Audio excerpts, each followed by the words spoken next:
ಮಾತಾಡುವಂತಹ ಹೆಮ್ಮೆಯ IPS officer Shri Mithun Kumar ಸರ್ಗೆ ಧನ್ಯವಾದಗಳನ್ನು ತಿಳಿಸ್ತಾ ಇದ್ದೀನಿ. ಹಾಗೆ ಇಂದಿನ ಕಾರ್ಯಕ್ರಮಕ್ಕೆ ಮಹಾನಗರ ಪಾಲಿಕೆಯ ಪೌರ ಕಾರ್ಮಿಕ ನೌಕರರ ಸಂಘದ ಅಧ್ಯಕ್ಷರಾಗಿರುವಂತಹ ಎನ್ ಗೋವಿಂದಪ್ಪ ಅವರು ಆಗಮಿಸಿದ್ದಾರೆ. ಅವರನ್ನ ಚಪ್ಪಾಳೆಯೊಂದಿಗೆ ವೇದಿಕೆಗೆ ಬರಮಾಡಿಕೊಳ್ತಾ ಇದ್ದೀನಿ. ಹಾಗೆ ಇಂದಿನ ಕಾರ್ಯಕ್ರಮಕ್ಕೆ ಸ್ವಾಗತವನ್ನ ಕೋರ್ತಾ ಇದ್ದೀನಿ. ಇನ್ನು ಇಂದಿನ ಕಾರ್ಯಕ್ರಮ ವಿವಿಧ ದಸರಾಗಳು ಶಿವಮೊಗ್ಗದ ಎಲ್ಲೆಡೆ ನಡೀತಾ ಇದೆ. ಸರ್ಕಾರದಿಂದ ಅನುದಾನವನ್ನು ತಂದು ನಮ್ಮ ಶಿವಮೊಗ್ಗದಲ್ಲಿ ಇಷ್ಟು ವಿಜೃಂಭಣೆಯ ದಸರಾ ನೆರವೇರ್ತಾ ಇದೆ ಅಂದ್ರೆ ಅದಕ್ಕೆ ಕಾರಣ ನಮ್ಮ ಶಿವಮೊಗ್ಗದಲ್ಲಿ ನೆರವೇರ್ತಾ ಇರುವಂತಹ ಎಲ್ಲಾ ದಸರಾಗಳ ಅಧ್ಯಕ್ಷತೆಯನ್ನ ವಹಿಸಿರುವಂತಹ ಹಾಗೆ ಇಂದಿನ ಜ್ಞಾನ ದಸರಾದ ಅಧ್ಯಕ್ಷತೆಯನ್ನ ವಹಿಸಿರುವಂತಹ ನಮ್ಮ ಶಿವಮೊಗ್ಗದ ಹೆಮ್ಮೆಯ ಮಾನ್ಯ ಶಾಸಕರಾದಂತಹ SN ಚನ್ನಬಸಪ್ಪ ಅವರು ನಮ್ಮ ಜನಸ್ನೇಹಿ ಶಾಸಕರು ಕೂಡ ಹೌದು. ಇಂದಿನ ಕಾರ್ಯಕ್ರಮದಲ್ಲಿ ಅಧ್ಯಕ್ಷೀಯ ನುಡಿಗಳನ್ನ ಆಡಬೇಕಾಗಿ ಕೇಳ್ಕೊಳ್ತಾ ಇದ್ದೀನಿ. ಜೋರಾದ ಚಪ್ಪಾಳೆಯೊಂದಿಗೆ ಈಗ ಅಧ್ಯಕ್ಷರ ನುಡಿ. ಇಡೀ ನಮ್ಮ ಗ್ರಾಮೀಣ ಭಾರತ ಅಂತ ನಾವು ಕರೆದಿದ್ದೇವೆ. ಶಿವಮೊಗ್ಗ ಜಿಲ್ಲೆ ಒಟ್ಟು ಗ್ರಾಮೀಣ ಪ್ರದೇಶಗಳನ್ನು ಅತ್ಯಂತ ಯಶಸ್ವಿಯಾಗಿ ಮುಂದಕ್ಕೆ ತಗೊಂಡು ಹೋಗ್ತಾ ಇರುವಂಥ ಗ್ರಾಮ ಪಂಚಾಯತ್ಗಳ ಮೂಲಕ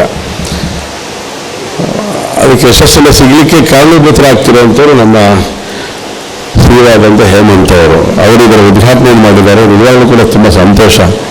ಯಾಕೆಂದರೆ ನಾವು ಗುರುದತ್ತಲ್ಲಿವರೆಗೂ ಬರಬೇಕು ಅಂತ ಕೇಳಿದ್ವಿ. ಅವ್ರು ಸಜೆಸ್ಟ್ ಮಾಡಿದ್ರು, ನೀವು ಅವರನ್ನು ಕರೀರಿ ಅಂತ ಹೇಳಿ.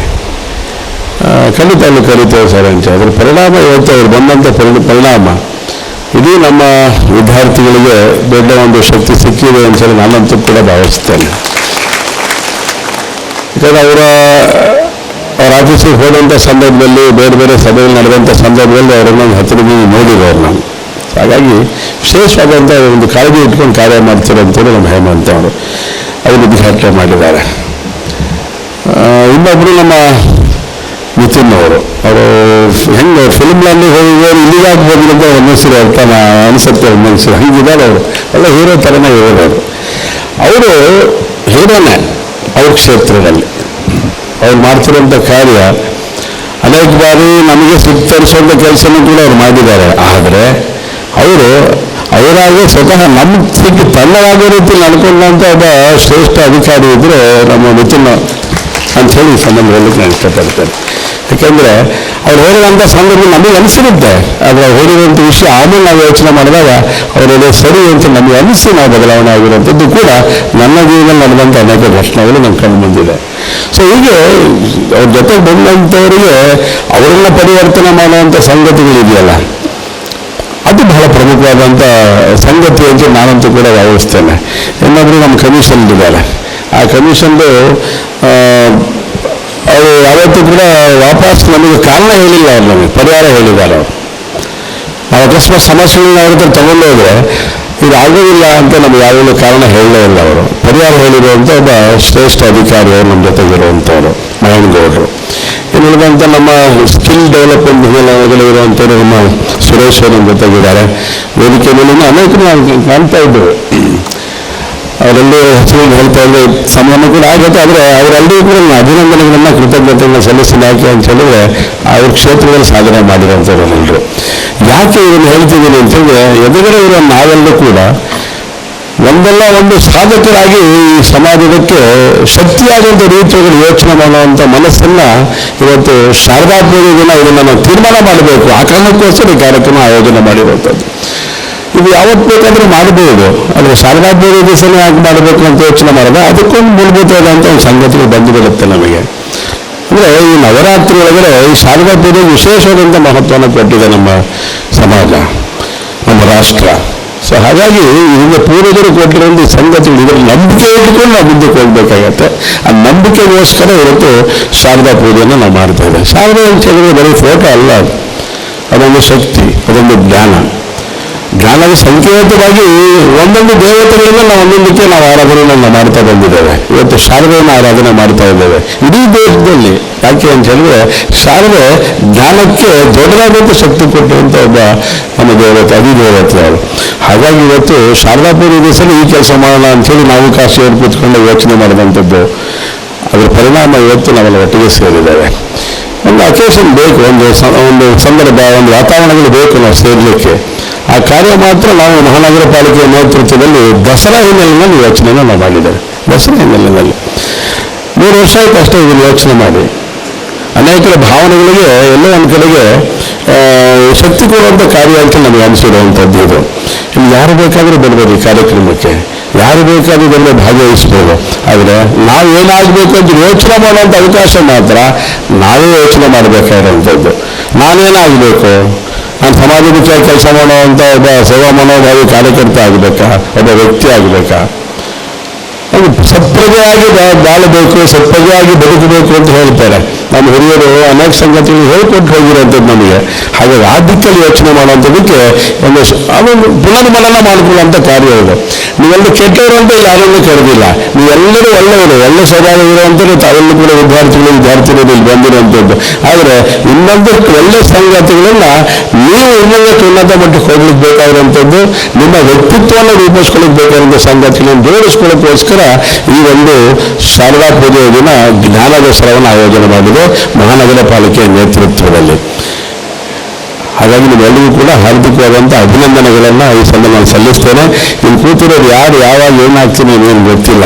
ಒಂದಂತೂ ಸತ್ಯ, ಈ ದೇಶಕ್ಕೆ ಸತ್ಪ್ರಜೆಗಳಾಗಲಿಕ್ಕೆ ಯಾವುದೇ ರೀತಿಯ ಕೊರತೆ ಇಲ್ಲ ನಿಮ್ಮಲ್ಲಿ ಇರುವಂಥ ಮಾತನ್ನು ಮಾತ್ರ ಈ ಸಮಯ ಹೇಳಲಿಕ್ಕೆ ನಾನು ಇಷ್ಟಪಡ್ತೇನೆ. ಯಾಕೆಂದರೆ ಯಾರೂ ಕೆಟ್ಟವರಿರೋದಿಲ್ಲ. ಯೋಗಕ್ಕೆ ಸ್ತತ್ರ ದುರ್ಲಭ ಅಂತ ಮಾತನ್ನು ಹೇಳ್ತಾರೆ. ಆ ಯೋಗನೆ ಮಾಡುವಂಥ ಒಬ್ಬ ಯಾರಿಗೊಂದು ಅವನಿಗೊಂದು ಅವಕಾಶ ಕೊಡಬೇಕಾಗತ್ತೆ. ಅವನಲ್ಲಿರುವಂಥ ಹುದುಗಿರುವಂಥ ಅನೇಕ ಸಂಗತಿಗಳು ನಾವು ಹೊರಗೆ ತೆಗೆಯುವಂಥ ಕೆಲಸವನ್ನು ಮಾಡಬೇಕಾಗತ್ತೆ. ಆವಾಗ ಮಾತ್ರ ಈ ಸಮಾಜ ಚೆನ್ನಾಗಿ. ಆ ಕೆಲಸ ಮಾತ್ರ ಮಹಾನಗರ ಪಾಲಿಕೆ, ನಮ್ಮ ಕಾಶಿ ಎಲ್ಲ ಒಟ್ಟಿಗೆ ಸೇರಿಕೊಂಡು ನಿಮ್ಮಲ್ಲಿರುವಂಥ ಅನೇಕ ಸಂಗತಿಗಳನ್ನ ಗುಣಗಳನ್ನು ಹೊರಗೆ ತೆಗೆಯುವಂಥ ಕೆಲಸಗಳನ್ನ ಮಾಡ್ತಾ ಇದ್ದೇವೆ. ಇದಕ್ಕೆ ಯಾಕೆ ಅಂತ ಹೇಳಿದ್ರೆ, ಇದು ಸಮಾಜ ಚೆನ್ನಾಗಿರಬೇಕು ಅಂತ ಹೇಳಿದ್ರೆ ನಾವೆಲ್ಲರೂ ಚೆನ್ನಾಗಿರಬೇಕು. ನಾವು ಅದಕ್ಕೆ ಕಾರ್ಯವನ್ನು ಮಾಡಬೇಕಾಗತ್ತೆ. ಹಾಗಾಗಿ ಇವತ್ತು ನಾವು ಜ್ಞಾನ ದಸರಾವನ್ನು ನಾವು ವಿಶೇಷವಾದಂಥ ರೀತಿಯಲ್ಲಿ ಆಚರಣೆ ಮಾಡ್ತಾ ಇದ್ದೇವೆ. ನಮ್ಮ ಕಾಶಿ ಸಮನ್ವಯ ಕಾಶಿ ಹೆಸರಿನಲ್ಲೇ ಇದೆ ಸಮನ್ವಯತೆ, ಅವರು ಜೋಡಿಸುವಂಥ ಕಾರ್ಯ. ಈ ಜೋಡಿಸೋ ಕಾರ್ಯಕ್ಕೆ ನಾವ್ಯಾರು ಶಕ್ತಿ ಕೊಡಬೇಕಾದ್ರೆ ಅನೇಕ ಸಂದರ್ಭದಲ್ಲಿ ಅದು ಬೇರೆ ಬೇರೆ ರೀತಿಯ ಪರಿಣಾಮಗಳನ್ನು ಎದುರಿಸಿರುವಂತೆ ನಾವು ನೋಡಿದ್ದೇವೆ. ಹಾಗಾಗಿ ಹೆಸರಿನಲ್ಲಿ ಸಮನ್ವಯ ಇದೆ. ಆ ಕೊಂಡಿಯಾಗಿ ಇಲ್ಲಿ ಸಮಾಜಮುಖಿ ಆಗಬೇಕಾದಂಥ ಕಾರ್ಯದ ಬಗ್ಗೆ ನಮ್ಮ ಮನಸ್ಸಿಗೆ ನಮಗೆ ಬೇಕಾಗಿರೋ ಸಂಗತಿ ನಾವು ತಿಳಿಸಿದ್ರು. ನೀವು ಈಗ ನಾವೊಂದು ಸಲಹೆ ಕೊಟ್ಟರು, ಅವ್ರು ಸಲಹೆ ಕೊಟ್ಟಂಥ ಪರಿಣಾಮ ಅವ್ರ ಸಲಹೆ ಒಂದು ಮಹಾನಗರ ಪಾಲಿಕೆ ಸ್ವೀಕಾರ ಮಾಡಿದೆ ಅಂತ ಹೇಳಿದ್ರೆ ಅವ್ರು ಯಾವ ರೀತಿ ಆಲೋಚನೆಗಳನ್ನು ಮಾಡ್ತಾ ಇದ್ದಾರೆ ಸಮಾಜಮುಖಿಯಾಗಿ ಅನ್ನೋದನ್ನ ಸಮನ್ವಯ ಹೆಸರಿಗೆ ತಕ್ಕಂತೆ ನಡ್ಕೊಳ್ತಿದ್ದಾರೆ. ಹೇಳಿಕೆ ಅವರ ಅಮ್ಮ ಇದಕ್ಕೆ ಟ್ರಸ್ಟಿ ಅಧ್ಯಕ್ಷರು, ಕಾಶಿಯವರ ಅಮ್ಮ. ಅಂದರೆ ಸಮನ್ವಯ ಟ್ರಸ್ಟ್ ಒಂದು ತಾಯಿಯ ಸ್ಥಾನದಲ್ಲಿ ನಿಂತ್ಕೊಂಡು ಕಾರ್ಯ ಮಾಡ್ತಾ ಇದ್ದೇನೆ ಅಂತದನ್ನ ಅತ್ಯಂತ ಗಂಟಾಘೋಷ ನಾನು ಹೇಳಲಿಕ್ಕೆ ನಾನು ಇಷ್ಟಪಡ್ತೇನೆ. ಒಳ್ಳೆ ಕೆಲಸಗಳನ್ನ ಬರೀ ಅವರು ಹೇಳ್ತಾ ಇಲ್ಲ, ಅವರು ಸ್ವತಃ ಮಾಡ್ತಾ ಇದ್ದಾರೆ. ಸಮನ್ವಯ ಟ್ರಸ್ಟ್ ನೀನು ಹೀಗೆ ಮಾಡುವ ಅಂತ ಹೇಳ್ತಾ ಇಲ್ಲ, ಹೀಗೆ ಮಾಡೋಣ ಅಂತ ಹೇಳಿ ಜೊತೆಗೆ ಇರ್ತಾ ಇದ್ದಾರೆ. ಇದು ಎಲ್ಲ ಸಂಸ್ಥೆಗಳು ಬೇಕಾಗಿರುವಂಥ ದೊಡ್ಡ ಒಂದು ಸದುದ್ದೇಶ. ಹಾಗಾಗಿ ಈ ಕಾರ್ಯವನ್ನು ನಾವು ಮಾಡ್ತಾ ಇದ್ದೇವೆ. ನಾವೆಲ್ಲರೂ ಕೂಡ ಜ್ಞಾನಿಗಳಾಗೋಣ. ಜ್ಞಾನಿಗಳಾದರೆ ಅನೇಕ ಸಮಸ್ಯೆಗಳಿಗೆ ಪರಿಹಾರ ಸಹಜವಾದಂಥ ರೀತಿಯಲ್ಲಿ ಸಿಗ್ತಾ ಹೋಗುತ್ತೆ. ಜ್ಞಾನಿ ಯಾಕೆ ಆಗಬೇಕು ಅಂತ ಹೇಳಿದ್ರೆ ನಿಮ್ಮ ಎಲ್ಲ ಸಂಗತಿಗಳಿಗೆ ಪರಿಹಾರ ಹುಡುಕಕ್ಕೋಸ್ಕರ ಜ್ಞಾನಿಗಳಾಗಬೇಕು ನಾವು.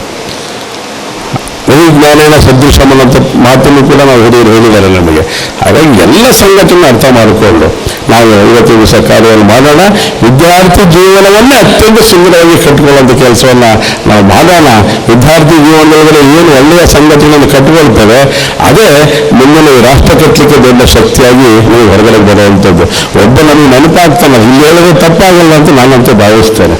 ಒಬ್ಬ ವ್ಯಕ್ತಿ ಯಾರು ಯಾಕೆ ಅವನು ಹೇಳ್ತೀನಿ ಅಂತ ಹೇಳಿದ್ರೆ, ಅವನೊಬ್ಬ ಸ್ಫುರದ್ರೂಪಿ ಯುವಕ. ಅವನು ಮದನ್ಲಾಲ್ ಧಿಂಗ್ರಾ ಅತ್ಯಂತ ಸ್ಫುರದ್ರೂಪಿ ಯುವಕ. ಅವನು ಅತ್ಯಂತ ಶ್ರೀಮಂತ ಮನದಿಂದ ಹಿಡಿದಂಥ ಒಬ್ಬ ವ್ಯಕ್ತಿ. ಅವನು ಈ ದೇಶಕ್ಕೋಸ್ಕರ ಪ್ರಾಣಾರ್ಪಣೆ ಮಾಡುವಂಥ ರೀತಿಯಾದರೆ ಬಲಿದಾನ ಮಾಡೋ ಹಂತಕ್ಕೆ ಅವನು ವಿದ್ಯಾರ್ಥಿ ಜೀವನದಲ್ಲಿ ಅವ್ರು ತೀರ್ಮಾನವನ್ನು ತಗೊಂಡ್ಬಿಡ್ತಾನೆ, ರಾಷ್ಟ್ರ ಕಟ್ಟಬೇಕು ಅಂತೇಳಿ. ಹೇಗಿದೆ ನೋಡಿ, ಅವ್ನು ವಿದ್ಯಾರ್ಥಿ, ಅವನ್ನೆಲ್ಲ ತುಂಬ ಬುದ್ಧಿವಂತ. ಆದರೆ ಅವ್ನು ಬುದ್ಧಿವಂತಿಕೆ ಜೊತೆಗೆ ಅವನು ಯೋಚನೆ ಮಾಡ್ತಾನೆ. ಸ್ವಾತಂತ್ರ್ಯ ವೀರ ಸಾವರ್ಕರ್ ಅವರ ಭಾಷಣಗಳನ್ನು ಕೇಳ್ತಾ ಇರ್ತಾನೆ. ಕೇಳಿ ಅವನು ಸರಿ ಸ್ವಾತಂತ್ರ್ಯ ವೀರ ಸಾವರ್ಕರ್ ಹತ್ರನೇ ಹೋಗ್ಬಿಡ್ತಾನೆ ಮದನ್ಲಾಲ್ ಧಿಂಗ್ರಾ. ಏನು ಹೇಳ್ತಾನೆ ಅಂತ ಹೇಳಿದ್ರೆ, ನೀವು ಹೇಳಿದ್ದೆಲ್ಲ ಕಡೆ ಎಲ್ಲ ಸಂಗತಿಗಳು ತಿಳ್ಕೊಂಡಿದ್ದೇನೆ, ನಾನೊಬ್ಬ ವಿದ್ಯಾರ್ಥಿ, ನಾನು ಇವತ್ತು ದೇಶಕ್ಕೋಸ್ಕರ ಏನಾದ್ರು ಮಾಡಬೇಕು ಅಂತ ನಿಮ್ಮ ಭಾಷಣಗಳಿಂದ ನಾನು ಪ್ರೇರಣೆಗೊಂಡಿದ್ದೇನೆ, ನಾನು ಏನು ಮಾಡಲಿ ಅಂತ ಕೇಳ್ತಾನೆ. ನಾನು ಬಲಿದಾನ ಯಾವತ್ತು ಮಾಡಬೇಕು ಅಂತ ಕೇಳ್ತಾನೆ. ನಾನು ಪ್ರಾಣ ಕೊಡಲಿಕ್ಕೆ ಸಿದ್ಧತೆ ಇದ್ದೇನೆ, ಯಾವಾಗ ಕೊಡಲಿ ಅಂತ ಕೇಳ್ತಾನೆ. ಅವಾಗ ಅವರು ಸಾವರ್ಕರ್ ಅವ್ರು ಮಾತು ಹೇಳ್ತಾರೆ ಅವನಿಗೆ. ಜೀವನದಲ್ಲಿ ನಡೆದಿರುವಂಥ ಘಟನೆಗಳಿವೆಲ್ಲವೂ ಕೂಡ ಅವ್ರು ಹೇಳ್ತಾರೆ, ನೀವು ಈಗ ನಿಮ್ಮ ಕಾಲ ಪಕ್ವವಾಗಿಲ್ಲ, ತಾಯಿ ಭಾರತ ಮಾತೆಗೆ ನಿಮ್ಮ ಬಲಿದಾನ ಆಗುವಂಥ ಸಮಯ ಬಂದಾಗ ನಿಮ್ಗೆ ಹೇಳಿ ಕಳಿಸ್ತೇನೆ, ಅವತ್ತು ಬಂದು ಬಲಿದಾನ ಮಾಡು ಅಂತ ಹೇಳ್ತಾರೆ. ಅದೇ ರೀತಿಯ ಪರಂಪರೆ ನಮ್ಮದು. ಹಾಗಾಗಿ ಈ ಕೂತರು ನಾವೆಲ್ಲೂ ಕೂಡ ಯೋಚನೆ ಮಾಡಬೇಕು, ಯಾವ್ಯಾವ ಅವಕಾಶಗಳು ಅವಶ್ಯಕತೆಗಳು ಬರುತ್ತೆ ಈ ಸಮಾಜಕ್ಕೆ ಒಳ್ಳೆ ಕೆಲಸ ಮಾಡಲಿಕ್ಕೆ ಅವತ್ತು ಯೋಚನೆ ಮಾಡಬೇಕು. ವಿದ್ಯಾರ್ಥಿ ಜೀವನದೊಳಗೆ ಅವರೆಲ್ಲರೂ ಕೂಡ ದೇಶಕ್ಕೋಸ್ಕರ ಬಲಿದಾನ. ಮೊನ್ನೆ ಭಗತ್ ಸಿಂಗ್ ಅವರ ಜನ್ಮದಿನಾಚರಣೆ ಮಾಡಿದ್ದೇವೆ. 22 ವರ್ಷದ ಯುವಕ ನೇಣಿಗಮ್ಮನ್ನು ಹೇಳಿರುವಂಥದ್ದು. ಅವರು ಅಕಸ್ಮಾತ್ ನೇಣಿಗಮ್ಮಕ್ಕೆ ಹೋಗುವಂಥ ತೀರ್ಮಾನಗಳನ್ನು ಅವತ್ತಿನ ಯೌವನದೊಳಗಡೆ ಅವತ್ತಿನ ವಿದ್ಯಾರ್ಥಿ ಜೀವನದಲ್ಲಿ ಮಾಡದೇ ಹೋಗಿದ್ರೆ ಈ ದೇಶದ ಪರಿಸ್ಥಿತಿ ಏನಾಗ್ತಿತ್ತು ಯೋಚನೆ ಮಾಡುವಂಥ ಸ್ಥಿತಿ ಇವತ್ತು ಅವಶ್ಯಕತೆ ಇದೆ. ಅಂದರೆ ಎಲ್ಲ ಸಂಗತಿಗಳು ನಮ್ಮ ಮೇಲೆ ಇರುವಂಥದ್ದು.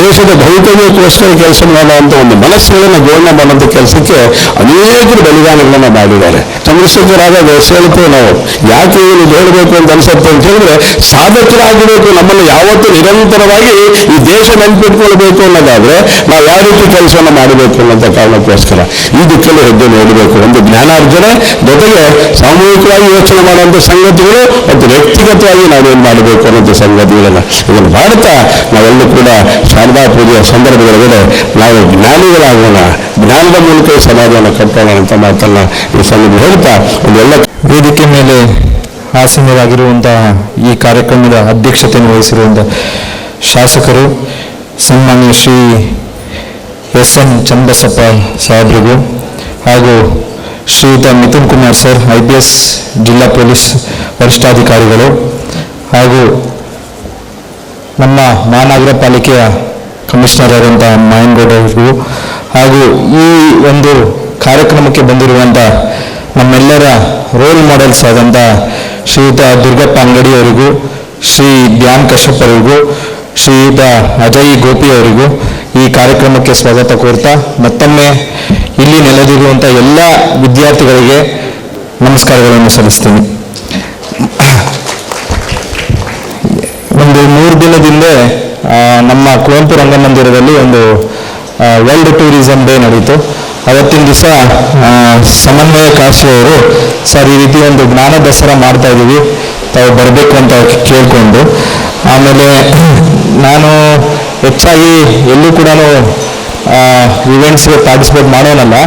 ಸೊ ಆದರೆ ಸರ್ ಇದು ಎಲ್ಲ ಮಕ್ಕಳಿಗೆ ಮತ್ತು ವಿದ್ಯಾರ್ಥಿಗಳಿಗೆ ಅನುಕೂಲ ಆಗುತ್ತೆ ಅಂದಾಗ ನಾನು ಈ ಒಂದು ಇವೆಂಟ್ಗೆ ಪಾಲ್ಗೊಳ್ಳೋದಕ್ಕೆ ಇಚ್ಛೆ ಪಡಿಸಿರ್ತೀನಿ.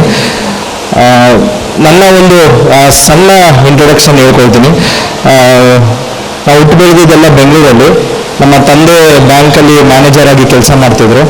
ಆ ಕಾರಣದಿಂದಾಗಿ ನಾನು ಬೇರೆ ಬೇರೆ ಜಿಲ್ಲೆಗಳಲ್ಲಿ ಓದೋದಕ್ಕೊಂದು ಅವಕಾಶ ಸಿಕ್ತು. ಅದರಲ್ಲಿ ನಾನು ಶಿವಮೊಗ್ಗದಲ್ಲೂ ಕೂಡ PUC ನಮ್ಮ DVS ಇಂಡಿಪೆಂಡೆಂಟ್ ಕಾಲೇಜಲ್ಲಿ ಫಸ್ಟ್ PUC ಮತ್ತು ಸೆಕೆಂಡ್ PUC ಓದೋದಕ್ಕೂ ಕೂಡ ನನಗೆ ಒಂದು ಒಳ್ಳೆಯ ಅವಕಾಶ ಸಿಕ್ತು. ಸೊ ಹಾಗಾಗಿ ಶಿವಮೊಗ್ಗ ಜಿಲ್ಲೆಗೆ ವಾಪಸ್ ಬಂದು ಕೆಲಸ ಮಾಡೋದು ಕೂಡ ನನ್ನ ಒಂದು ಗುರುಗಳ ಆಶೀರ್ವಾದ ಅಂತಲೇ ನಾನು ಅಂದ್ಕೊಳ್ತೀನಿ. ಅವ್ರಿಗೆ ನೆನೆಸ್ಕೊಳ್ತಾ PUC ಆದ ನಂತರ ನನಗೆ NIT ಅಲಹಾಬಾದಲ್ಲಿ ನಾನು ಎಲೆಕ್ಟ್ರಾನಿಕ್ಸ್ ಆ್ಯಂಡ್ ಕಮ್ಯುನಿಕೇಷನ್ ಇಂಜಿನಿಯರಿಂಗ್ ಓದಿದೆ. ತದನಂತರ ರೆನೆಸಸ್ ಸೆಮಿಕಂಡಕ್ಟರ್ಸ್ ಅಂತ ಒಂದು ಜಾಪನೀಸ್ ಕಂಪನಿಯಲ್ಲಿ 3.5 years ವರ್ಕ್ ಮಾಡಿದೆ.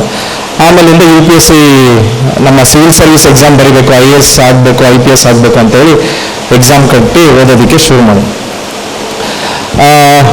ನಾನು ಹೇಗೆ ಓದಿದೆ ಅಥವಾ ನನ್ನ ಬಗ್ಗೆ ಹೇಳ್ಕೊಳ್ಬೇಕು ಅಥವಾ ಅನ್ನೋ ವಿಷಯ ಅಲ್ಲ, ನಾವು ಬಂದಿರೋ ದಾರಿನ ಮರಿಬಾರ್ದು ಅನ್ನೋ ಒಂದು ವಿಷಯಕ್ಕಾಗಿ ಕೆಲವು ಸಂಗತಿಗಳನ್ನ ಹೇಳ್ತೀನಿ ನಮ್ಮ ಜೀವನದಲ್ಲಿ ಅಥವಾ ನಾವು ಓದೋ ಸಮಯದಲ್ಲಿ ಆಗಿರೋವಂಥದ್ದು.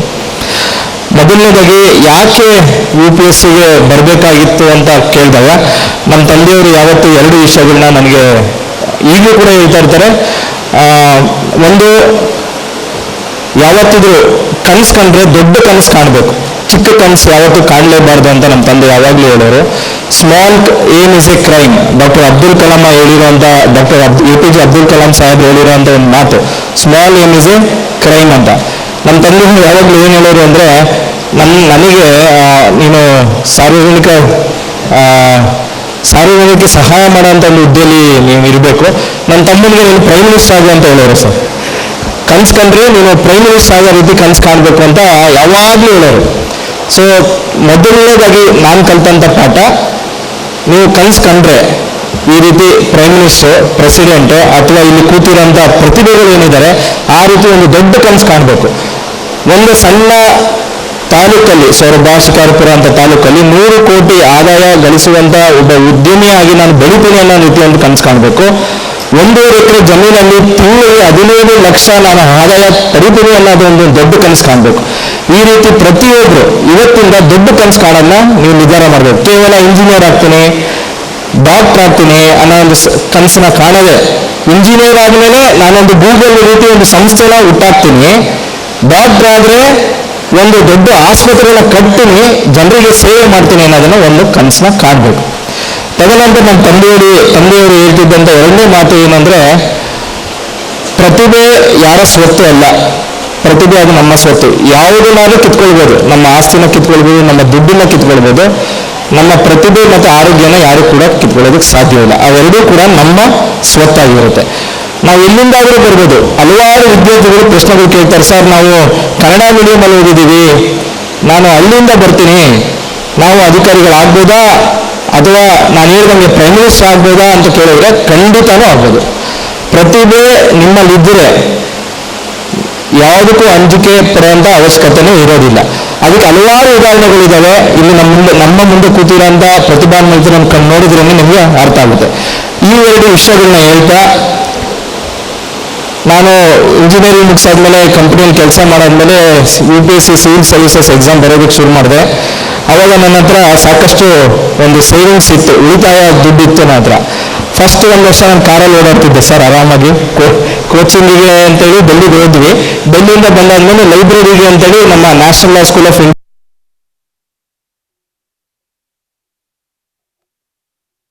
ಮೇಡಮ್ ಅವರು ಅವ್ರ ತಂದೆ ಹೆಸರಲ್ಲಿ ಫ್ರೀಯಾಗಿ ಒಂದು ಲೈಬ್ರರಿ ಕಟ್ಸಿದ್ದಾರೆ sir. It's one of the best libraries in entire India. ಅಲ್ಲಿಗೆ ನಮ್ಮ ಮನೆಯಿಂದ ಒಂದು 3 ಕಿಲೋಮೀಟರ್ ಕಾರಲ್ಲಿ ಓಡಾಡೋದಕ್ಕೆ ಶುರು ಮಾಡಿದೆ. ದುಡ್ಡಿತ್ತಲ್ಲ, ಸೊ ಕಾರಲ್ಲಿ ಓಡಾಡೋದಕ್ಕೆ ಶುರು ಮಾಡಿದೆ. 1 ವರ್ಷ ಆಯಿತು. 1 ವರ್ಷ ಆಗ್ತಿದ್ದಂಗೆ ದುಡ್ಡು ಖಾಲಿ ಆಯಿತು. ದುಡ್ಡು ಖಾಲಿ ಆದಮೇಲೆ ಏನು ಮಾಡಬೇಕು, ಈಗ ಲೈಬ್ರರಿಗೆ ಹೋಗೋದಕ್ಕೆ ಇಲ್ಲ. ನೆಕ್ಸ್ಟ್ ನಮ್ಮಲ್ಲಿ ಬೆಂಗಳೂರಲ್ಲಿ ಎಸ್ಪೆಷಲಿ ಒಂದು ಒಳ್ಳೆಯ ಒಂದು ಉತ್ತಮ ಕಲ್ಚರ್ ಇದೆ. ಈಗ ಸಮನ್ವಯ ಸಾಯಿ ಟ್ರಸ್ಟ್ ನಾವು ಹೇಳ್ತಿದ್ರು ಉಚಿತವಾದ ಒಂದು ಲೈಬ್ರರಿಗಳು ಅಂತ. ಆ ರೀತಿ ಬೆಂಗಳೂರಲ್ಲಿ ಗೌರ್ಮೆಂಟ್ ಲೈಬ್ರರೀಸ್ ತುಂಬಾ ಚೆನ್ನಾಗಿದೆ, ಪಬ್ಲಿಕ್ ಲೈಬ್ರರೀಸ್. ನಮ್ಮನೆ ಹತ್ರ ಒಂದು ಪಬ್ಲಿಕ್ ಲೈಬ್ರರಿ ಇತ್ತು, ವಿಜಯನಗರ ಹತ್ರ ಪಬ್ಲಿಕ್ ಲೈಬ್ರರಿ ಇತ್ತು. ಅಲ್ಲಿ ಹೇಗೆ ಅಂದರೆ ಬೆಳಿಗ್ಗೆ 8 ಗಂಟೆಗೆ ನಾವು ಹೋಗಿ ಸೀಟ್ ಹಿಡಿಬೇಕು. First 7:30 ಓಡೋಗಿ seat ಹಿಡಿಬೇಕಿತ್ತು. 7:30 ಹೋಗಿ ನಿಲ್ಲಬೇಕು. ಬಾಗಿಲು ತೆಗೆದಿದ ತಕ್ಷಣ ಓಡೋಗಿ ಸೀಟ್ ಹಿಡಿಬೇಕು. ಫಸ್ಟ್ ಸೀಟ್ ಹಿಡಿಯೋದು. ಸೀಟ್ ಹಿಡಿದ ತಕ್ಷಣ ನೆಕ್ಸ್ಟ್ ಎದುರುಗಡೆ ಒಂದು ಇಂದಿರಾ ಕ್ಯಾಂಟೀನ್ ಇತ್ತು. 5 ರೂಪಾಯಿಯಿಂದ 5 ರೂಪಾಯಿಗೆ ಇಡ್ಲಿ ಸಿಗೋದು ಅಥವಾ ಬೇರೆ ಬೇರೆ ದಿನ ಬೇರೆ ಬೇರೆ ಇದು ಸಿಗೋದು. ತಿನ್ಕೊಂಡು ಬಂದು ಹೋಗೋದಕ್ಕೆ ಶುರು ಮಾಡ್ತಿದ್ವಿ. ಯಾವ ರೀತಿ ಜೀವನ ಬದಲಾವಣೆ ಆಗುತ್ತೆ ಅಂದರೆ, ಕಾರಲ್ಲಿ ಓಡಾಡ್ತಿದ್ದವರು ನೆಕ್ಸ್ಟ್ ಲೈಬ್ರರಿಗೆ ಹೋಗೋದಾಯ್ತು, ಪಬ್ಲಿಕ್ ಲೈಬ್ರರಿಗೆ ಹೋಗೋದಾಯ್ತು. ನೆಕ್ಸ್ಟ್ ನಮ್ಮ ಸರ್ಕಾರಿ ವ್ಯವಸ್ಥೆಯಲ್ಲಿ ಎಲ್ಲ ಸೌಲಭ್ಯನ ಪಡ್ಕೊಳ್ಳೋ ರೀತಿ ಆಯಿತು. ಆ ರೀತಿ ಮುಂದೆ ಹೊರಿತಾ ಮೊದಲನೇದಾಗಿ ನಾನು ಒಂದು UPSCಯಲ್ಲಿ ಡಾನಿಕ್ಸ್ ಅನ್ನ ಸರ್ವಿಸಿಗೆ ಸೆಲೆಕ್ಟ್ ಆದೆ. ನೆಕ್ಸ್ಟ್ IPS ಅನ್ನ ಸರ್ವಿಸ್ಗೆ ಸೆಲೆಕ್ಟ್ ಆದೆ. ಅದಾದಮೇಲೆ IASಗೆ ಸೆಲೆಕ್ಟ್ ಆದೆ. ಈ ಜರ್ನಿಯಲ್ಲಿ ನಾನು ಕಲಿತಂಥ ಕೆಲವು ಪಾಠಗಳನ್ನ ನಮ್ಮೊಂದಿಗೆ ನಾನು ಹಂಚ್ಕೊಳ್ಳೋಕ್ಕೆ ಇಷ್ಟಪಡ್ತೀನಿ. ಆಗಲೇ 2 ವಿಚಾರಗಳನ್ನ ನಾನು ಹಂಚ್ಕೊಂಡೆ, ನಮ್ಮ ತಂದೆಯವರು ಹೇಳ್ಕೊಟ್ಟಿರೋಂಥ 2 ವಿಚಾರಗಳನ್ನ. 3ನೇದು, ನಾವು ನಡೆದು ಬಂದಂಥ ದಾರಿ ಯಾವತ್ತೂ ಮರಿಬಾರ್ದು. ಅವಾಗಲೇ ನಾವು ಒಂದು ಸಮಾಜಕ್ಕೆ ಯಾವುದೇ ರೀತಿಯಾದ ಒಂದು ಸೇವೆ ಮಾಡೋದಕ್ಕೆ ಸಾಧ್ಯ ಆಗುತ್ತೆ. ಇದನ್ನ ನೀವು IAS ಅಧಿಕಾರಿಯಾರು ಆಗಿರ್ಬೋದು, IPS ಆಗಿರ್ಬೋದು, ಅಥವಾ ತಮ್ಮ ಕ್ಷೇತ್ರದಲ್ಲಿ ನಾವು ಯಾವ ರೀತಿ ನಡೆದು ಬಂದಿದ್ದೀವಿ, ನಮ್ಮ ತಂದೆ ತಾಯಿ ಯಾವ ರೀತಿ ನಮ್ಮನ್ನ ಓದಿಸಿದ್ದಾರೆ, ಯಾವ ಕಷ್ಟದಲ್ಲಿ ನಾವು ನಡೆದು ಬಂದಿದ್ದೀವಿ ಅಂತ ನೆನೆಸ್ಕೊಳ್ತಿದ್ರೆ ಯಾವ ರೀತಿಯಲ್ಲಾದರೂ ಕೂಡ ನೀವು ಸೇವೆ ಮಾಡೋದಕ್ಕೆ ಸಾಧ್ಯ ಆಗುತ್ತೆ. ಇದು 3ನೇ ಅಂಶ. ತದನಂತರ ಓದೋ ವಿಷಯಕ್ಕೆ ಬಂದರೆ, ಹಲವಾರು ಬಾರಿ ಕಾರ್ಯಕ್ರಮಗಳಲ್ಲಿ ಹೇಳಿದೀನಿ ಕೂಡ, ಯಾವತ್ತಿದ್ರೂ ಓದಬೇಕು ಅಂದರೆ 3 ಅಂಶಗಳು 4 ಅಂಶಗಳು ನಾವು ಗಮನದಲ್ಲಿ ಇಟ್ಕೊಳ್ಳೇಬೇಕಾಗುತ್ತೆ. ಮೊದಲನೇದು, ವೈಜ್ಞಾನಿಕವಾಗಿ ಇದು ಸರಿ ಅಂತ ಹೇಳಿರೋದು, ಎಸ್ಪೆಷಲಿ ಭಾರತೀಯ ಸಂಸ್ಕೃತಿಯಲ್ಲಿ ಇದು ಸರಿ ಅಂತ ಒಪ್ಕೊಂಡಿರೋದೇನು ಅಂದರೆ, ನಾವು ನಿಜವಾಗ್ಲೂ ಸಾಧನೆ ಮಾಡಬೇಕು ಅಂದರೆ ಬೆಳಗಿನ ಜಾವ 4 ಗಂಟೆಗೆ ಎದ್ದು ಓದೋದಕ್ಕೆ ಶುರು ಮಾಡಬೇಕು ಅಂತ ಹೇಳ್ತಾರೆ. ಇದು ನಿಜವಾಗ್ಲೂ ಸತ್ಯ. ನಾನು ಯಾಕೆ ಹೇಳ್ತೀನಿ, ನನ್ನ ಒಂದು ಸ್ವಂತ ಒಂದು ಎಕ್ಸ್ಪೀರಿಯನ್ಸ್ ಇಂದ ಹೇಳ್ತಾ ಇದ್ರೆ, ನಾನು ಮೊದಲು ರಾತ್ರಿಯೆಲ್ಲ ಓದ್ತಿದ್ದೆ. ಬೆಳಗಿನ ಜಾವ 4 ಗಂಟೆವರೆಗೂ ಓದ್ತಿದ್ದೆ. ಎಲ್ಲ ಏನಿದ್ರು ಕೂಡ ಎಲ್ಲೋ ಮರುವು ಅನ್ನೋದು ಬರ್ತಾನೆ ಇರ್ತಿತ್ತು. ಆಮೇಲಿಂದ ನನಗೆ ಒಬ್ರು ನನ್ನ ಸ್ನೇಹಿತರು ಈ ವಿಷಯನ ಹೇಳಿದ್ರು. ಏನು ಹೇಳಿದ್ರು ಅಂದರೆ, ನಾಸಾದವರು ವರ್ಲ್ಡ್ ವಾರ್ 2 ಅಲ್ಲಿ ರಾಕೆಟ್ ಲಾಂಚ್ ಮಾಡಬೇಕು ಅಂತ ಒಂದು ಡಿಸಿಷನ್ನ ತಗೊಳ್ತಾರೆ. ಹೇಗೆ ನಮ್ಮ ಇಸ್ರೋದವರು ಈಗ ಚಂದ್ರಯಾನಕ್ಕೆ ಒಂದು ಚಂದ್ರಯಾನ ರಾಕೆಟ್ ಲಾಂಚ್ ಮಾಡಿದ್ರು, ಅದೇ ರೀತಿ ಅವರು ಕೂಡ ಒಂದು ರಾಕೆಟ್ ಲಾಂಚ್ ಮಾಡಬೇಕು ಅಂತ ಡಿಸೈಡ್ ಮಾಡ್ತಾರೆ. ಹಲವಾರು ಪ್ರಯತ್ನ ಪಡ್ತಾರೆ, ಸಾಕಷ್ಟು ದುಡ್ಡನ್ನ ಹಾಕ್ತಾರೆ, ಆದರೂ ಕೂಡ ಸಕ್ಸಸ್ ಆಗೋದಿಲ್ಲ. ಆಮೇಲಿಂದ ಅವರು ಜರ್ಮನಿಯಿಂದ ಒಬ್ಬರನ್ನ ಸೈಂಟಿಸ್ಟ್ನ ಕರೆಸ್ತಾರೆ. ಜರ್ಮನಿಯಿಂದ ಸೈಂಟಿಸ್ಟ್ನ ಕರೆಸಾದ್ಮೇಲೆ ಜರ್ಮನ್ ಸೈಂಟಿಸ್ಟ್ ಕೇವಲ 6 ತಿಂಗಳಲ್ಲಿ ರಾಕೆಟ್ ಲಾಂಚ್ ಮಾಡೋದಕ್ಕೆ ಸಾಧ್ಯ ಆಗುತ್ತೆ. ಆಮೇಲೆ ಈ ವಿಷಯವಾಗಿ ಜರ್ಮನ್ ಸೈಂಟಿಸ್ಟ್ಗೆ ಅಮೇರಿಕನ್ ಪ್ರೆಸ್ನವ್ರು ಕೇಳ್ತಾರೆ, ನೀವು ಈ ಹಿಂದೆ ಕಳೆದ 2 ವರ್ಷದಿಂದ ಸಾಧನೆ ಮಾಡಿದಿರಂತ ನಮ್ಮ ಅಮೇರಿಕನ್ ಸೈಂಟಿಸ್ಟು, ನೀವು ಹೇಗೆ 6 ತಿಂಗಳಲ್ಲಿ ಸಾಧನೆ ಮಾಡಿದ್ವಿ ಅಂತ ಕೇಳ್ತಾರೆ. ಅವ್ರು ಒಂದೇ ಮಾತು ಹೇಳ್ತಾರೆ, ಅವರೆಲ್ಲ ರಾತ್ರಿ ಕೆಲಸ ಮಾಡೋರು, ಆದರೆ ನಾನು ಬೆಳಗ್ಗೆ ಕೆಲಸ ಮಾಡುವಂಥ ಪ್ರವೃತ್ತಿ ಬೆಳೆಸಿದೆ, ಅದಕ್ಕಾಗಿ ಸಕ್ಸಸ್ಫುಲ್ ಆಗಿ ನಾವು ರಾಕೆಟ್ ಲಾಂಚ್ ಮಾಡೋದಕ್ಕೆ ಸಾಧ್ಯ ಆಯಿತು ಅಂತಂತಾರೆ. ಆ ಕಾರಣದಿಂದಾಗಿ ತಮ್ಮೆಲ್ಲರಿಗೂ ವಿನಂತಿ ಮಾಡ್ಕೊಳ್ಳೋದೇನೆಂದರೆ, ವಿದ್ಯಾರ್ಥಿಗಳಿಗೆ ತಾವು ಈ ಸಮಯದಲ್ಲಿ ತಮ್ಮ ಒಂದು ಲೈಫ್ ಸ್ಟೈಲ್ನ ಬದಲಾಯಿಸ್ಕೊಳ್ಳೋದು ಅತಿ ಮುಖ್ಯ ಆಗುತ್ತೆ. ಬೆಳಗಿನ ಜಾವ ಬ್ರಾಹ್ಮಿ ಮುಹೂರ್ತದಲ್ಲಿ 4 ಗಂಟೆಗೆ ಎದ್ದು ಓದಿದ್ರೆ, ನನ್ನ ಎಕ್ಸ್ಪೀರಿಯನ್ಸ್ ಅಲ್ಲಿ ಹೇಳ್ತಿದ್ದೀನಿ, ನಾನು 3 ಅಟೆಂಪ್ಟ್ ಸತತವಾಗಿ ಫೇಲ್ ಆದೆ UPSC. ತದನಂತರ ನಾನು ಸಕ್ಸಸ್ ಆಗೋದಕ್ಕೆ ಕಾರಣನೇ ಅದು. 4 ಗಂಟೆಗೆ ಎದ್ದೇಳ್ತಿದ್ದೆ, 4ರಿಂದ 8:30ವರೆಗೂ ಓದ್ತಿದ್ದೆ, 9:30ವರೆಗೆ ಆಫೀಸ್ಗೆ ಹೋಗ್ತಿದ್ದೆ, 6 ಗಂಟೆಗೆ ಬರ್ತಿದ್ದೆ, 6ರಿಂದ 9 ಓದ್ತಿದ್ದೆ, ಮತ್ತೆ ಮಲಗ್ತಿದ್ದೆ, ಬೆಳಿಗ್ಗೆ 3:30ವರೆಗೆ ಎದ್ದೇಳ್ತಿದ್ದೆ. This was one of the success mantra. ನನಗೆ ಒಬ್ಬರಿಗೆ ಅಂತಲ್ಲ, ನಾಸಾ ಅಂತ ಹೇಳ್ತಿದ್ದೀನಿ, ಇಡೀ ದೇಶದಲ್ಲಿ ಯಾರ್ಯಾರು ಸಕ್ಸಸ್ಫುಲ್ ಅನ್ನು ಅಂಬಾನಿ ತಗೊಳ್ಬೋದು, ಅದಾನಿ ಅವ್ರು ತಗೊಳ್ಬೋದು, ಅಥವಾ ನಮ್ಮ ಪ್ರಧಾನಮಂತ್ರಿಯವ್ರನ್ನೇ ತಗೊಂಡ್ರು ಕೂಡ ಇವತ್ತೇನಾದ್ರು ಸಕ್ಸಸ್ಫುಲ್ ಆಗಿದ್ದಾರೆ ಅಂದರೆ ಅದಕ್ಕೆ ಕಾರಣ ಬೆಳಗಿನ ಜಾವ 4 ಗಂಟೆಗೆ ಬ್ರಾಹ್ಮಿ ಮುಹೂರ್ತದಲ್ಲಿ ಓದುವಂಥ ಒಂದು ಅಭ್ಯಾಸ. ಓದೋದಲ್ಲೇ ಯಾವುದೇ ಕೆಲಸ ಮಾಡಿದ್ರೆ, ನೀವು ಈ ಸಮಯದಲ್ಲಿ ಪ್ಲಾನಿಂಗ್ ಮಾಡಬೇಕು ಅಥವಾ ಏನಾದ್ರು ಮಾಡಬೇಕು, ಒಳ್ಳೆ ಕೆಲಸ ಮಾಡಬೇಕು ಅಂದರೆ ಇದು ಒಳ್ಳೆ ಸಮಯ.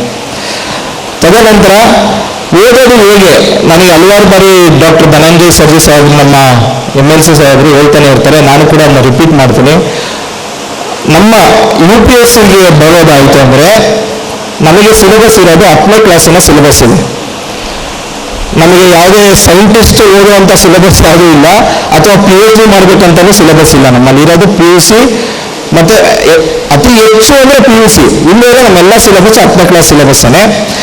ಆದರೆ ಒಂದು ತಪ್ಪು, ಹಾಗಾದರೆ ಸರ್ 10ನೇ ಕ್ಲಾಸ್ ಸಿಲೆಬಸ್ ಇದ್ರೆ ಲಕ್ಷಾಂತರ ಜನ ಬರೀತಾರೆ, ವರ್ಷಕ್ಕೆ 5 ಲಕ್ಷ ಜನ ಬರೀತಾರೆ, 1000 ಜನ ಯಾಕೆ ಸೆಲೆಕ್ಟ್ ಆಗ್ತಾರೆ, ಯಾಕೆ ಎಲ್ಲರೂ ಸೆಲೆಕ್ಟ್ ಆಗಲ್ಲ ಅಂದರೆ, ಒಂದು ತಪ್ಪು ಏನು ಮಾಡ್ತೀವಿ ಅಂದರೆ, ನಾವು ಮುಂದುವರಿತಾ 10ನೇ ಕ್ಲಾಸ್ ಆಗುತ್ತೆ, PUC ಆಗುತ್ತೆ, ಡಿಗ್ರಿ ಆಗುತ್ತೆ, ನಾವು ಓದೋ ರೀತಿನ ಬದಲಾಯಿಸ್ಕೊಂಡ್ಬಿಡ್ತೀವಿ. ಜನರಲಿ 10ನೇ ಕ್ಲಾಸಲ್ಲಿ ನಾವೇನು ಮಾಡ್ತೀವಿ ಅಂದರೆ, ಮೊದಲನೇದಾಗಿ ಒಂದ್ಸರಿ ಪಾಠ ಮಾಡ್ತಾರೆ ಮೇಷ್ಟ್ರು, ನಾವು ಓದ್ತೀವಿ, ರಿವೈಸ್ ಮಾಡ್ತೀವಿ, ರೀಕಲೆಕ್ಟ್ ಮಾಡ್ತೀವಿ. ಈ 3 ಅಂಶಗಳನ್ನ ನಾವು ಯಾವತ್ತೂ ಗಮನದಲ್ಲಿ ಇಟ್ಕೊಳ್ಬೇಕು. ಇದು UPSC ಅಂತಲ್ಲ, ಯಾವುದೇ ಕಾಂಪಿಟೇಟಿವ್ ಎಕ್ಸಾಮ್ಸ್ಗೆ ನೀವು ಪ್ರಿಪೇರ್ ಆಗೋದಿತ್ತು ಅಂದರೆ ರೀಡ್, ರಿವೈಸ್, ರೀಕಲೆಕ್ಟ್, ಈ 3 ಅಂಶಗಳನ್ನ ತಾವು ಗಮನದಲ್ಲಿ ಇಟ್ಕೊಳ್ಳೇಬೇಕು.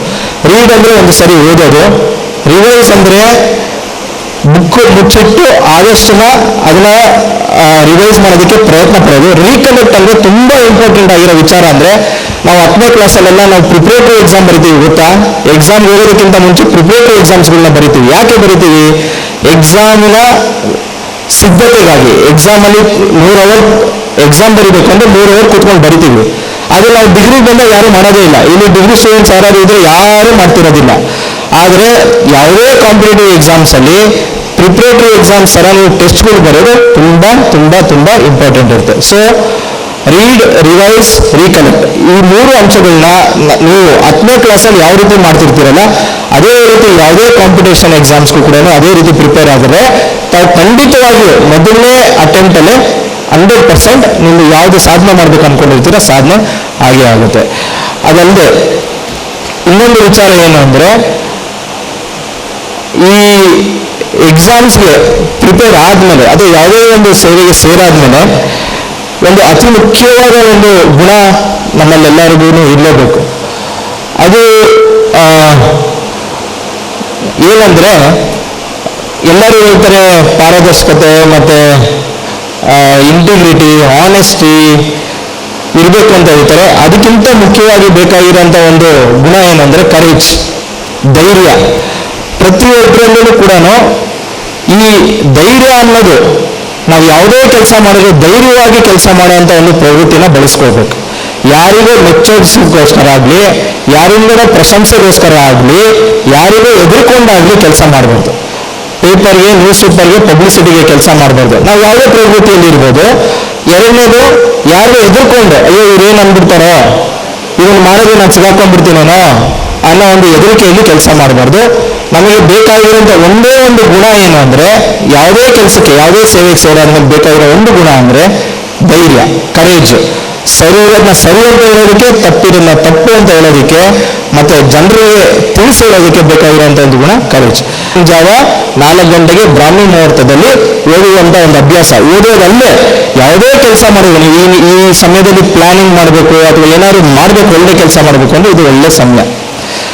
ತದನಂತರ ಓದೋದು ಹೇಗೆ, ನನಗೆ ಹಲವಾರು ಬಾರಿ ಡಾಕ್ಟರ್ ಧನಂಜಯ ಸರ್ಜಿ ಸಾಹೇಬ್, ನಮ್ಮ MLC ಸಾಹೇಬರು ಹೇಳ್ತಾನೆ ಇರ್ತಾರೆ, ನಾನು ಕೂಡ ಅದನ್ನ ರಿಪೀಟ್ ಮಾಡ್ತೀನಿ. ನಮ್ಮ UPSCಗೆ ಬರೋದಾಯಿತು ಅಂದರೆ ನಮಗೆ ಸಿಲೆಬಸ್ ಇರೋದು 10ನೇ ಕ್ಲಾಸಿನ ಸಿಲೆಬಸ್ ಇದೆ. ನಮಗೆ ಯಾವುದೇ ಸೈಂಟಿಸ್ಟ್ ಓದುವಂಥ ಸಿಲೆಬಸ್ ಯಾವುದೂ ಇಲ್ಲ, ಅಥವಾ PhD ಮಾಡಬೇಕಂತಲೂ ಸಿಲೆಬಸ್ ಇಲ್ಲ. ನಮ್ಮಲ್ಲಿ ಇರೋದು PUC, ಮತ್ತೆ ಅತಿ ಹೆಚ್ಚು ಅಂದರೆ PUC. ಇಲ್ಲೇ ನಮ್ಮೆಲ್ಲ ಸಿಲೆಬಸ್ 10ನೇ ಕ್ಲಾಸ್ ಸಿಲೆಬಸ್ಸೇ. ಆದರೆ ಒಂದು ತಪ್ಪು, ಹಾಗಾದರೆ ಸರ್ 10ನೇ ಕ್ಲಾಸ್ ಸಿಲೆಬಸ್ ಇದ್ರೆ ಲಕ್ಷಾಂತರ ಜನ ಬರೀತಾರೆ, ವರ್ಷಕ್ಕೆ 5 ಲಕ್ಷ ಜನ ಬರೀತಾರೆ. 1000 ಜನ ಯಾಕೆ ಸೆಲೆಕ್ಟ್ ಆಗ್ತಾರೆ, ಯಾಕೆ ಎಲ್ಲರೂ ಸೆಲೆಕ್ಟ್ ಆಗಲ್ಲ ಅಂದರೆ, ಒಂದು ತಪ್ಪು ಏನು ಮಾಡ್ತೀವಿ ಅಂದರೆ, ನಾವು ಮುಂದುವರಿತಾ 10ನೇ ಕ್ಲಾಸ್ ಆಗುತ್ತೆ, PUC ಆಗುತ್ತೆ, ಡಿಗ್ರಿ ಆಗುತ್ತೆ, ನಾವು ಓದೋ ರೀತಿನ ಬದಲಾಯಿಸ್ಕೊಂಡ್ಬಿಡ್ತೀವಿ. ಜನರಲಿ 10ನೇ ಕ್ಲಾಸಲ್ಲಿ ನಾವೇನು ಮಾಡ್ತೀವಿ ಅಂದರೆ, ಮೊದಲನೇದಾಗಿ ಒಂದ್ಸರಿ ಪಾಠ ಮಾಡ್ತಾರೆ ಮೇಷ್ಟ್ರು, ನಾವು ಓದ್ತೀವಿ, ರಿವೈಸ್ ಮಾಡ್ತೀವಿ, ರೀಕಲೆಕ್ಟ್ ಮಾಡ್ತೀವಿ. ಈ 3 ಅಂಶಗಳನ್ನ ನಾವು ಯಾವತ್ತೂ ಗಮನದಲ್ಲಿ ಇಟ್ಕೊಳ್ಬೇಕು. ಇದು UPSC ಅಂತಲ್ಲ, ಯಾವುದೇ ಕಾಂಪಿಟೇಟಿವ್ ಎಕ್ಸಾಮ್ಸ್ಗೆ ನೀವು ಪ್ರಿಪೇರ್ ಆಗೋದಿತ್ತು ಅಂದರೆ ರೀಡ್, ರಿವೈಸ್, ರೀಕಲೆಕ್ಟ್, ಈ 3 ಅಂಶಗಳನ್ನ ತಾವು ಗಮನದಲ್ಲಿ ಇಟ್ಕೊಳ್ಳೇಬೇಕು. ರೀಡ್ ಅಂದರೆ ಒಂದು ಸರಿ ಓದೋದು, ರಿವೈಸ್ ಅಂದರೆ ಬುಕ್ ಮುಚ್ಚಿಟ್ಟು ಆದಷ್ಟನ್ನ ಅದನ್ನ ರಿವೈಸ್ ಮಾಡೋದಕ್ಕೆ ಪ್ರಯತ್ನ ಪಡೋದು. ರೀಕಲೆಕ್ಟ್ ಅಂದರೆ ತುಂಬ ಇಂಪಾರ್ಟೆಂಟ್ ಆಗಿರೋ ವಿಚಾರ ಅಂದರೆ, ನಾವು 10ನೇ ಕ್ಲಾಸಲ್ಲೆಲ್ಲ ನಾವು ಪ್ರಿಪರೇಟರಿ ಎಕ್ಸಾಮ್ ಬರಿತೀವಿ, ಗೊತ್ತಾ? ಎಕ್ಸಾಮ್ ಹೋಗೋದಕ್ಕಿಂತ ಮುಂಚೆ ಪ್ರಿಪರೇಟರಿ ಎಕ್ಸಾಮ್ಸ್ಗಳನ್ನ ಬರಿತೀವಿ. ಯಾಕೆ ಬರಿತೀವಿ? ಎಕ್ಸಾಮಿನ ಸಿದ್ಧತೆಗಾಗಿ. ಎಕ್ಸಾಮಲ್ಲಿ 3 ಅವರ್ ಎಕ್ಸಾಮ್ ಬರೀಬೇಕು ಅಂದರೆ 3 ಅವರ್ ಕೂತ್ಕೊಂಡು ಬರಿತೀವಿ. ಅದು ನಾವು ಡಿಗ್ರಿಗೆ ಬಂದಾಗ ಯಾರು ಮಾಡೋದೇ ಇಲ್ಲ. ಇಲ್ಲಿ ಡಿಗ್ರಿ ಸ್ಟೂಡೆಂಟ್ಸ್ ಯಾರು ಇದ್ರೆ ಯಾರು ಮಾಡ್ತಿರೋದಿಲ್ಲ. ಆದರೆ ಯಾವುದೇ ಕಾಂಪಿಟೇಟಿವ್ ಎಕ್ಸಾಮ್ಸಲ್ಲಿ ಪ್ರಿಪರೇಟರಿ ಎಕ್ಸಾಮ್ಸ್ ಥರ ನೀವು ಟೆಸ್ಟ್ಗಳು ಬರೋದು ತುಂಬ ತುಂಬ ತುಂಬ ಇಂಪಾರ್ಟೆಂಟ್ ಇರುತ್ತೆ. ಸೊ ರೀಡ್, ರಿವೈಸ್, ರೀಕಲೆಕ್ಟ್, ಈ 3 ಅಂಶಗಳನ್ನ ನೀವು 10ನೇ ಕ್ಲಾಸಲ್ಲಿ ಯಾವ ರೀತಿ ಮಾಡ್ತಿರ್ತೀರಲ್ಲ, ಅದೇ ರೀತಿ ಯಾವುದೇ ಕಾಂಪಿಟೇಷನ್ ಎಕ್ಸಾಮ್ಸ್ಗೂ ಕೂಡ ಅದೇ ರೀತಿ ಪ್ರಿಪೇರ್ ಆದರೆ ತಾವು ಖಂಡಿತವಾಗಿಯೂ ಮೊದಲನೇ ಅಟೆಂಪ್ಟಲ್ಲೇ 100% ನೀವು ಯಾವುದು ಸಾಧನೆ ಮಾಡ್ಬೇಕು ಅನ್ಕೊಂಡಿರ್ತೀರ ಸಾಧನೆ ಆಗೇ ಆಗುತ್ತೆ. ಅದಲ್ಲದೆ ಇನ್ನೊಂದು ವಿಚಾರ ಏನು ಅಂದರೆ, ಈ ಎಕ್ಸಾಮ್ಸ್ಗೆ ಪ್ರಿಪೇರ್ ಆದಮೇಲೆ, ಅದು ಯಾವುದೇ ಒಂದು ಸೇವೆಗೆ ಸೇರಾದ್ಮೇಲೆ ಒಂದು ಅತಿ ಮುಖ್ಯವಾದ ಒಂದು ಗುಣ ನಮ್ಮಲ್ಲೆಲ್ಲರಿಗೂ ಇರಲೇಬೇಕು. ಅದು ಏನಂದರೆ, ಎಲ್ಲರೂ ಹೇಳ್ತಾರೆ ಪಾರದರ್ಶಕತೆ ಮತ್ತು ಇಂಟಿಗ್ರಿಟಿ, ಆನೆಸ್ಟಿ ಇರಬೇಕು ಅಂತ ಹೇಳ್ತಾರೆ. ಅದಕ್ಕಿಂತ ಮುಖ್ಯವಾಗಿ ಬೇಕಾಗಿರೋಂಥ ಒಂದು ಗುಣ ಏನಂದರೆ ಕರೇಜ್, ಧೈರ್ಯ. ಪ್ರತಿಯೊಬ್ಬರಲ್ಲೂ ಕೂಡ ಈ ಧೈರ್ಯ ಅನ್ನೋದು, ನಾವು ಯಾವುದೇ ಕೆಲಸ ಮಾಡಿದ್ರೆ ಧೈರ್ಯವಾಗಿ ಕೆಲಸ ಮಾಡುವಂಥ ಒಂದು ಪ್ರವೃತ್ತಿನ ಬೆಳೆಸ್ಕೋಬೇಕು. ಯಾರಿಗೂ ಮೆಚ್ಚೋಡಿಸೋಕ್ಕೋಸ್ಕರ ಆಗಲಿ, ಯಾರಿಂದನೋ ಪ್ರಶಂಸೆಗೋಸ್ಕರ ಆಗಲಿ, ಯಾರಿಗೂ ಎದುರ್ಕೊಂಡಾಗಲಿ ಕೆಲಸ ಮಾಡಬಾರ್ದು. ಪೇಪರ್ಗೆ, ನ್ಯೂಸ್ ಪೇಪರ್ಗೆ, ಪಬ್ಲಿಸಿಟಿಗೆ ಕೆಲಸ ಮಾಡಬಾರ್ದು. ನಾವು ಯಾವುದೇ ಪ್ರವೃತ್ತಿಯಲ್ಲಿ ಇರ್ಬೋದು. ಎರಡನೇದು, ಯಾರಿಗೂ ಎದುರ್ಕೊಂಡು ಅಯ್ಯೋ ಇವ್ರೇನು ಅಂದ್ಬಿಡ್ತಾರೋ, ಇದನ್ನು ಮಾಡಿದ್ರೆ ನಾನು ಸಿಗಾಕೊಂಡ್ಬಿಡ್ತೀನೇನೋ ಅನ್ನೋ ಒಂದು ಹೆದರಿಕೆಯಲ್ಲಿ ಕೆಲಸ ಮಾಡಬಾರ್ದು. ನಮಗೆ ಬೇಕಾಗಿರೋಂಥ ಒಂದೇ ಒಂದು ಗುಣ ಏನು ಅಂದರೆ, ಯಾವುದೇ ಕೆಲಸಕ್ಕೆ, ಯಾವುದೇ ಸೇವೆಗೆ ಸೇರೋದ್ಮೇಲೆ ಬೇಕಾಗಿರೋ ಒಂದು ಗುಣ ಅಂದರೆ ಧೈರ್ಯ, ಕರೇಜ್. ಸರಿ ಇರೋದನ್ನ ಸರಿ ಅಂತ ಹೇಳೋದಕ್ಕೆ, ತಪ್ಪಿರೋದನ್ನ ತಪ್ಪು ಅಂತ ಹೇಳೋದಕ್ಕೆ, ಮತ್ತೆ ಜನರಿಗೆ ತಿಳಿಸಿ ಹೇಳೋದಕ್ಕೆ ಬೇಕಾಗಿರೋಂಥ ಒಂದು ಗುಣ ಕರೇಜ್. ಇಷ್ಟನ್ನು ಹೇಳ್ತಾ ನಾನು 5-6 ಪಾಯಿಂಟ್ನ ಹೇಳಿದೆ. ಮೊದಲನೇದಾಗಿ, small aim is a crime. ಇವತ್ತು ಹೋಗಿದ ತಕ್ಷಣ ಪ್ರತಿಯೊಬ್ಬರು ತಮ್ಮ ಜೀವನದಲ್ಲಿ ನೀವು ಪ್ರೈಮ್ ಮಿನಿಸ್ಟರ್ ಆಗ್ತೀರಾ, ಪ್ರೆಸಿಡೆಂಟ್ ಆಗ್ತೀರಾ ಅನ್ನೋದನ್ನ ನೀವು ಕನಸು ಕಾಣಬೇಕು. ಆಯ್ತಾ? ಇಂಜಿನಿಯರ್, ಡಾಕ್ಟರ್ ಅಲ್ಲ, ಪ್ರೈಮ್ ಮಿನಿಸ್ಟರ್, ಪ್ರೆಸಿಡೆಂಟ್ ಅಥವಾ ಉದ್ಯಮಿಗಳು. ಅದು ಕೃಷಿ ಕ್ಷೇತ್ರ ಇರ್ಬೋದು, ಹಲವಾರು ಬೇರೆ ಕ್ಷೇತ್ರದಲ್ಲಿ ಇರಬೇಕು. ಅದು ನೆಕ್ಸ್ಟ್, ನಿಮ್ಮ ಪ್ರತಿಭೆ ನಿಮ್ಮ ಸ್ವತ್ತು. ನೀವು ಗ್ರಾಮೀಣ ಪ್ರದೇಶದಿಂದಾರೂ ಬರ್ಬೋದು, ಅಥವಾ ನೀವು ಬಡ ಕುಟುಂಬದಿಂದಾರೂ ಬರ್ಬೋದು, ಅಥವಾ ಶ್ರೀಮಂತ ಕುಟುಂಬದಿಂದಾರೂ ಬರ್ಬೋದು. ಎಲ್ಲರಿಗೂ ಕೂಡ ಭಾರತದಲ್ಲಿ ಸಮಾನವಾದ ಅವಕಾಶ ಇದೆ. ಆ ಅವಕಾಶ ನೀವು ಪಡ್ಕೊಳ್ಬೇಕು ಅಂದ್ರೆ ನಿಮ್ಮಲ್ಲಿ ಪ್ರತಿಭೆ ಇರಬೇಕು. ಮೂರನೇದು, ನಾನು ಹೇಳಿರೋ ಹಾಗೆ ಪ್ರತಿಯೊಬ್ಬರೂ ಕೂಡ ತಾವು ಓದೋದಿತ್ತು ಅಂದರೆ, ಸಾಧನೆ ಮಾಡಬೇಕು ಅಂದರೆ ಬೆಳಗಿನ ಜಾವ 4 ಗಂಟೆ ಬ್ರಾಹ್ಮಿ ಮುಹೂರ್ತದಲ್ಲಿ ಓದೋದನ್ನು ಪರಿಪಾಠ ಮಾಡ್ಕೊಳ್ಬೇಕು. 4ನೇದು, ರೀಡ್, ರಿವೈಸ್, ರೀಕನೆಕ್ಟ್. ಈ ಅಂಶಗಳನ್ನ ಹೇಳ್ತಾ ಈ ದಿನ ನಮ್ಮ ಜ್ಞಾನ ದಸರಾದಲ್ಲಿ ಮಹಾನಗರ ಪಾಲಿಕೆ ಹಾಗೂ ಸಮನ್ವಯ ಟ್ರಸ್ಟ್ ಸಹಯೋಗದಲ್ಲಿ ನಡೆದಂಥ ಈ ಕಾರ್ಯಕ್ರಮದಲ್ಲಿ ನನಗೆ ಮಾತಾಡೋಕ್ಕೆ ಅವಕಾಶ ಮಾಡಿಕೊಟ್ಟಂತ ಎಲ್ಲರಿಗೂ ಧನ್ಯವಾದಗಳನ್ನ ಸೂಚಿಸ್ತಾ, ಎಲ್ಲರಿಗೂ ಮತ್ತೊಮ್ಮೆ ದಸರಾ ಹಬ್ಬದ ಶುಭಾಶಯಗಳು. ತಮ್ಮ ಮುಂದಿನ ಜೀವನಕ್ಕೆ ಎಲ್ಲ ಒಳ್ಳೆಯದಾಗಲಿ ಅಂತ ಆಶಿಸಿ ನಾನು 2 ಮಾತುಗಳನ್ನ ಮುಗಿಸ್ತೀನಿ. Thank you.